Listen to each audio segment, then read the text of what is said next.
Assalamualaikum warahmatullahi wabarakatuh. Halo semua, hari ini saya akan mempresentasikan materi akuntansi keuangan, yaitu akuntansi persekutuan. Tentu saja nih, aku tidak sendiri, dibantu juga dengan teman-temanku. Oke, perkenalkan diri dulu ya. Nama aku Muhammad Rizky. Nama aku Muhammad Maulana. Nama aku Bayu Pratiwi. Nama aku Medi Pertiwi. Berikut presentasi dari kami. Yang pertama kita masuk ke usaha persekutuan. Persekutuan, partnership, adalah suatu penggabungan antara dua orang atau lebih untuk bersama-sama menjalankan suatu perusahaan guna mendapatkan keuntungan. Next, Kak. Oke, selanjutnya bentuk usaha persekutuan. Yang pertama adalah trading partnership, persekutuan yang usaha pokoknya adalah pembuatan, pembelian, dan penjualan, contoh perusahaan dagang. Yang kedua ada non-trading partnership, persekutuan yang usaha pokoknya memberikan jasa karena keahliannya, contohnya akuntan publik. Yang ketiga, general partnership, persekutuan di mana setiap anggota dapat bertindak atas nama perusahaan dan kepadanya diminta pertanggungjawaban terhadap kewajiban persekutuan.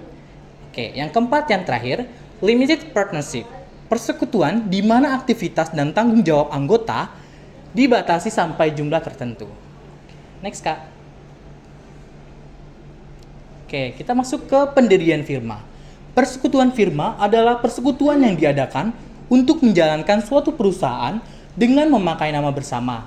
Hal-hal yang dimuat dalam kontak persekutuan adalah sebagai berikut. Nama dari persekutuan dan partnernya, lokasi dan tipe usaha, periode waktu yang tertulis dalam perjalanan, jumlah dan jenis modal yang dikontribusikan oleh setiap partner, metode pembagian laba rugi di antara partner, gaji, jumlah pengambilan dan bunga yang diizinkan pada mobil persekutuan, kekuatan dan keterbatasan dari partner dalam manajemen persekutuan, yang terakhir prosedur-prosedur pemasukan dan pemberhentian suatu partner dan pemberhentian usaha. Next, Kak. Pendirian firma. Jika dalam firma yang didirikan belum ada anggota yang telah memiliki perusahaan, prosedur akuntansinya adalah langsung dicatat dalam akun modal masing-masing anggota. Untuk anggota yang menyetorkan modal pertama berupa aset non-kas terlebih dahulu harus dimulai sebesar harga pasarnya atau berdasarkan perjalanan antar anggota. Setoran pertama dari anggota harus dicantumkan dalam akte pendirian firma. Next, Kak. Pendirian firma. A. Menggunakan buku baru. Jika dalam firma yang didirikan ada anggota yang telah memiliki perusahaan, prosedur akuntansinya adalah sebagai berikut. Mengadakan penilaian kembali aset anggota yang sudah memiliki usaha, mencatat penyetoran kekayaan anggota yang belum memiliki usaha, terus penyusun neraca awal firma. Yang B, melanjutkan buku anggota lama. Prosedur akuntansi firma yang melanjutkan buku milik salah seseorang anggota yang sudah memiliki usaha adalah sebagai berikut. 1. Mengadakan penyesuaian aset usaha yang sudah ada. 2. Mencatat setoran anggota yang belum memiliki usaha. Yang 3. Membuat neraca awal firma. Selanjutnya ada pembagian laba firma. Laba atau rugi firma dibagi sesuai perjanjian yang tercantum dalam akta pendirian agar dapat dijamin oleh hukum. Apabila pembagian laba atau rugi tidak diatur secara khusus dalam perjanjian sesuai dengan undang-undang firma, laba atau rugi akan dibagi kepada para anggota dalam perbandingan yang sama besar. Next. Dari ini contoh pembagian laba-laba firma adalah ada laba firma yang dibagi sama, artinya anggota akan memperoleh atas laba atau rugi yang sama besar. Dan ini contohnya. Ada laba ruginya ada modal agung yaitu sebesar ada 200 juta, modal budinya ada 200 juta, dan modal Chandra ada 200 juta. Dan laba ruginya ada 600 juta. Next. Pembagian laba firma. Nah, pembagian laba firma ini dibagi berdasarkan perbandingan tertentu. Telah disepakati oleh masing-masing anggota harus tercantum akta pendirian firma agar dapat terjamin oleh hukum. Dan ini contohnya ada hak laba bestari yang 3/3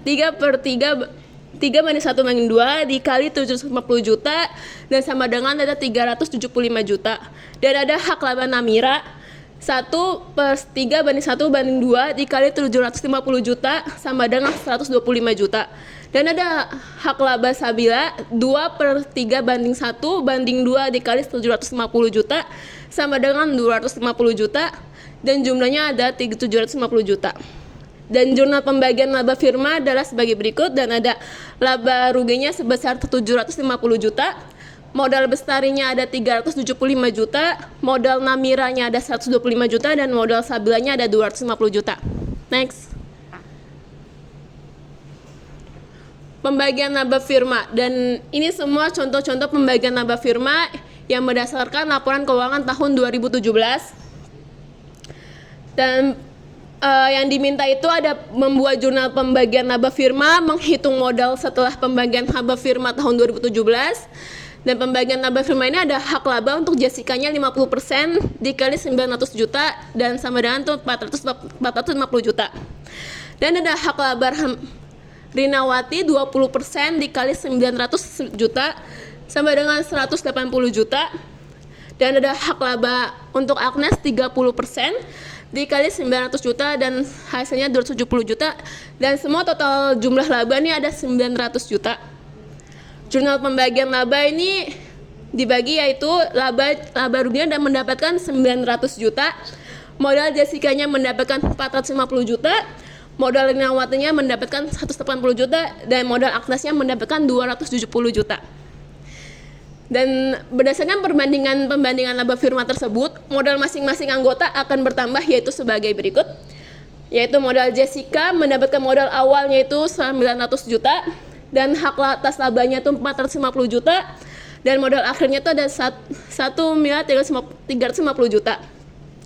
Dan modal Rinawatinya ini mendapatkan modal awalnya itu 350 juta, dan hak atas labanya itu mendapatkan 180 juta, dan modal akhirnya itu mendapatkan 530 juta. Dan Agnes ini mendapatkan modal awalnya ini 550 juta, dan mendapatkan hak atas labanya 270 juta, mendapatkan modal akhirnya tuh 820 juta. Jadi semua masing-masing total modal awalnya total 1.800.000.000 juta, dan hak atas labanya 900 juta, dan modal akhirnya mendapatkan 2.700.000.000 juta. Next. Pembagian laba firma, dan ini berdasarkan perbandingan modal awal, dan ini contoh-contohnya yaitu ada berdasarkan membuat jurnal perbandingan laba firma, menghitung modal perbandingan laba firma tahun 2017, dan ada laba ruginya beserta modalnya, dan ada modal setelah pembagian laba. Next. Pembagian laba firma dan contoh perbandingan modal akhirnya seperti ini, yang yaitu di keterangannya ada setor modal awal, ada pengambilan pribadi, ada penyetoran tambahan, dan ada debit, kredit, dan saldo akhirnya. Next. Pembagian laba firma berdasarkan perbandingan modal akhirnya, dan ini contoh-contoh modal akhirnya. Di keterangannya ada setoran modal awal, pengambilan pribadi, terus dan ini modal yang lainnya. Next. Pembagian laba yang ini yaitu adalah perbandingan modal akhir, yaitu ada di dalam keterangannya, dan modal Alimatu yaitu modal akhir 525 juta, hak atas labanya 140 juta, dan modal akhir setelah laba itu 672 juta. Modal Amalia itu modal akhirnya 460 juta, hak atas labanya 126 juta, modal akhir setelah laba itu 576 juta. Modal Aninda, modal akhirnya 525 juta, hak atas labanya 140 juta, dan modal akhir setelah laba itu 672 juta. Dan masing-masing jumlah dari modal akhirnya itu 1.500.000 juta, hak atas labanya itu 420 juta, dan modal akhir setelah laba itu 1.920 juta. Nah, selanjutnya ada pembubaran persekutuan. Lanjut. Pengertian pembubaran persekutuan. Pembubaran firma adalah suatu kondisi di mana semua anggota persekutuan firma setuju menghentikan usahanya atau persekutuan firma terpaksa berhenti karena hal-hal tertentu. Pembubaran persekutuan dibedakan menjadi dua jenis, yaitu yang pertama ada dissolution, yaitu pembubaran persekutuan dari segi hukum tetapi kegiatan perusahaan tetap dilanjutkan. Yang kedua ada likuidasi, yaitu pembubaran persekutuan dengan menghentikan kegiatan dari penutupan perusahaan. Terus ada penyebab pembubaran persekutuan. Menurut The Uniform of Partnership Art, beberapa faktor yang menyebabkan suatu firma dibubarkan dapat dikualifikasikan menjadi sebagai berikut. Yang pertama ada sistem perekonomian masyarakat yang tidak mendukung lagi adanya kegiatan usaha sehingga tidak memungkinkan lagi suatu firma bertahan hidup. Yang kedua ada penyebab ekstern yang berada di luar jangkauan manajemen perusahaan. Terus ada misalnya bencana alam, kecelakaan, kebakaran, sehingga tidak memungkinkan lagi suatu firma mempertahankan hidupnya. Yang ketiga ada penyebab intern di dalam firma. Misalnya adanya perselisihan antara anggota, kesalahan dalam manajemen, ketidakserasian dalam kerja dan lainnya sehingga dapat berakibat tidak memungkinkan lagi suatu firma dipertahankan. Next. Masuknya anggota baru. Yang pertama ada anggota baru membeli hak anggota lama. Yang kedua modal anggota baru dicatat sebesar setoran kekayaannya.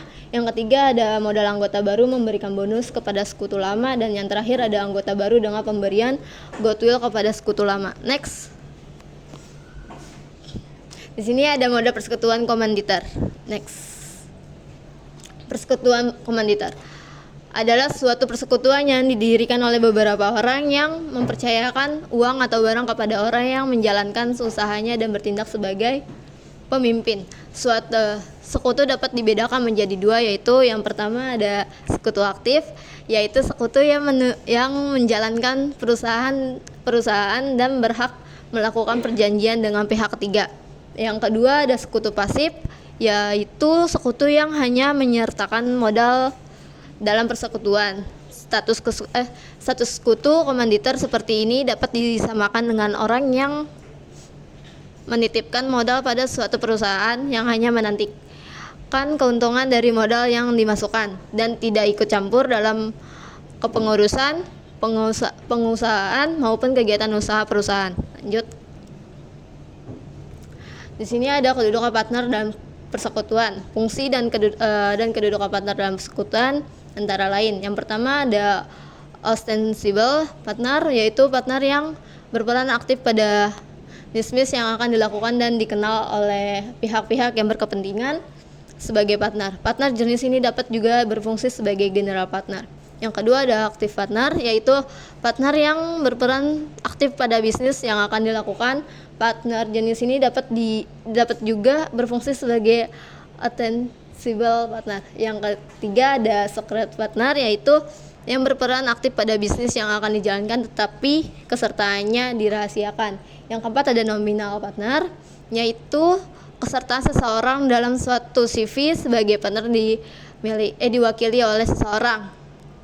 Yang kelima subpartner, yaitu seseorang yang dikontrak oleh partner dalam CV untuk turut membantu kelancaran jalannya yang bersangkutan. Yang keenam ada limited partner, yaitu partner yang harus diminta persetujuannya lebih dahulu apabila hartanya akan dijalankan modal kerja bagi CV yang ada. Next. Dan penjelasan kami tentang akuntansi persekutuan. Kami pamit undur diri karena lebih baik sadar diri daripada memaksakan kehendak diri sendiri. Kurang lebihnya mohon maaf. Wassalamualaikum warahmatullahi wabarakatuh.